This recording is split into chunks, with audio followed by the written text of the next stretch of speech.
कौन है ये? जो कुछ भी है यही है। इनके आगमन से हरिद्वार सच में हरि का द्वार बन गया। हाँ?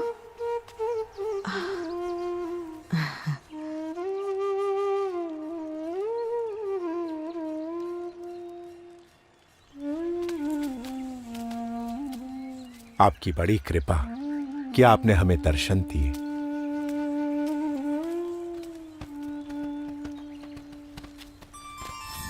सबकी भक्ति का स्वीकार करना और ज्ञान की परम अवस्था में रहते हुए भी भक्ति का एक भी अवसर जाने न देना, वो नीलकंठ वर्णी की निजी रीत थी।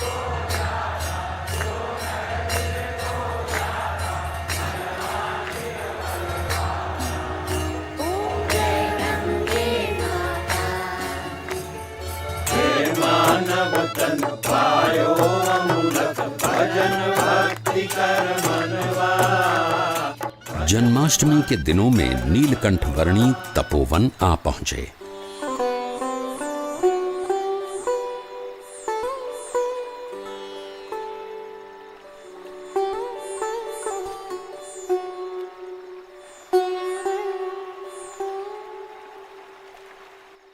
इस तपोवन में रम्यक मुनि और ध्रुव जी से लेकर आज तक बहुत ऋषियों ने तपश्चर्या की है, पर हम लोग सबसे अधिक भाग्यशाली है कि स्वयं आप हमें कल्याण प्रदान करने के लिए यहाँ पधारे। मैं मुमुक्षुओं से मिलने के लिए सदैव उत्सुक रहता हूँ। धन्यवाद प्रभु।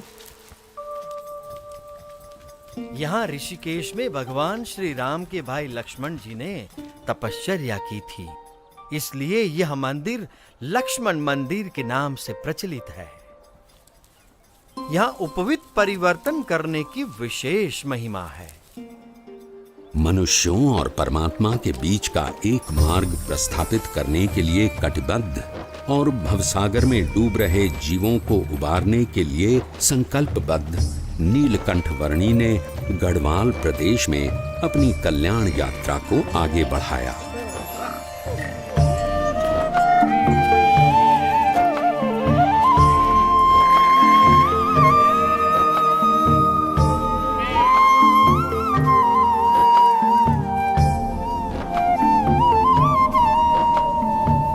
किसी भी परिस्थिति में अपने ध्येय तक पहुंचने की नीलकंठ वर्णी की संकल्प शक्ति के सामने कोई भी विकट रास्ता सरल बनकर रह जाता था।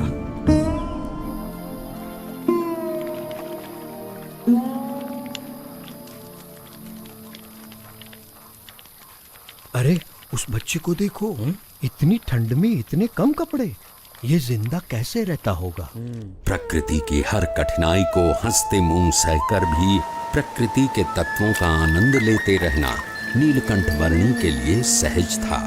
उनकी ये विलक्षणता कभी कभी प्रकृति के तत्वों में भी ऊर्जा का संचार कर देती थी।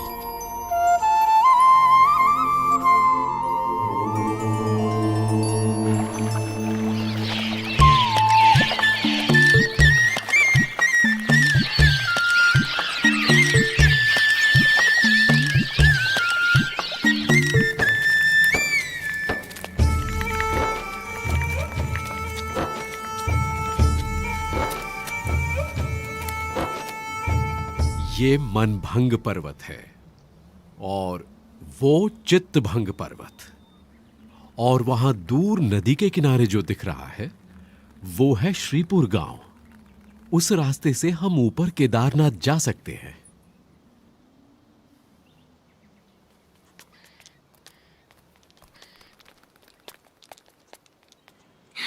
ये क्या बना रहे हो? ये जीव है और ये ईश्वर है, और ये उनके ऊपर माया का घोर अंधकार। ये क्या? और माया से भी पर ये है ब्रह्म, और सबसे पर परब्रह्म। ये क्या देख रहा है? बेटा, तुमने सन्यास ले लिया है। अच्छा किया है। पर इतनी छोटी उम्र में तुम्हें क्या पता कि कितना संघर्ष, कितनी विकटताएं होती हैं एक सच्चे सन्यासी के जीवन में।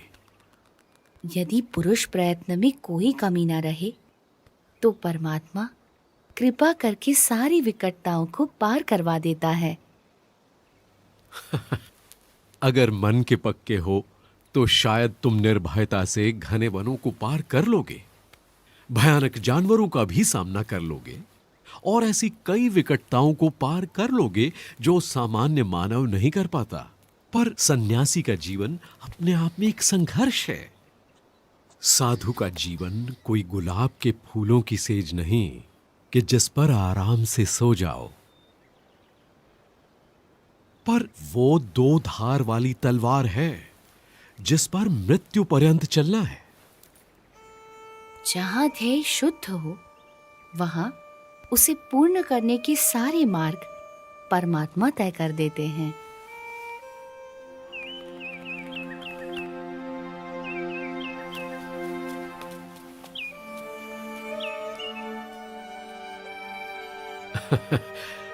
बच्चा है पर मन का पक्का है।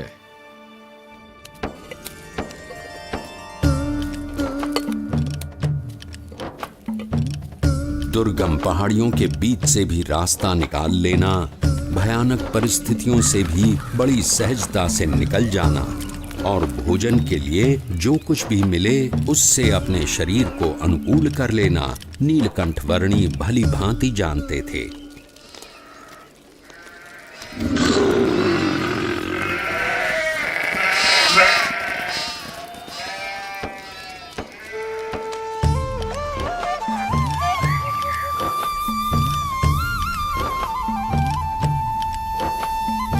अपनी कल्याण यात्रा के दौरान नीलकंठ वर्णी श्रीपुर आ पहुंचे। प्रणाम महंत जी। आशीर्वाद। स्वस्थ तो हो ना? हाँ, प्रणाम। शुभम भवतु। कल्याण। ईश्वर मंगल करे। बाल योगी है, सुबह से यहीं ठहरे हैं।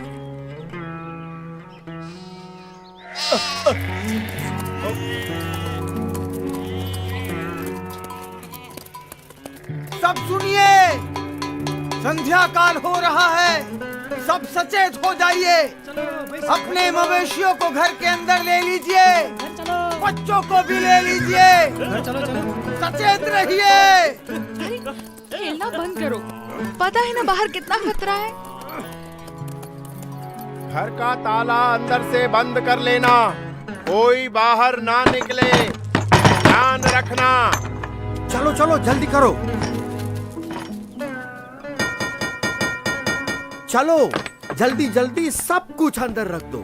चलो चलो जल्दी करो। मैंने इस तरफ के दरवाजे बंद कर दिए हैं। भी सब बंद कर दिया है। चलो जरा जल्दी करो। चलो चलो जल्दी करो। पीछे के सारे दरवाजे भी बंद कर दो।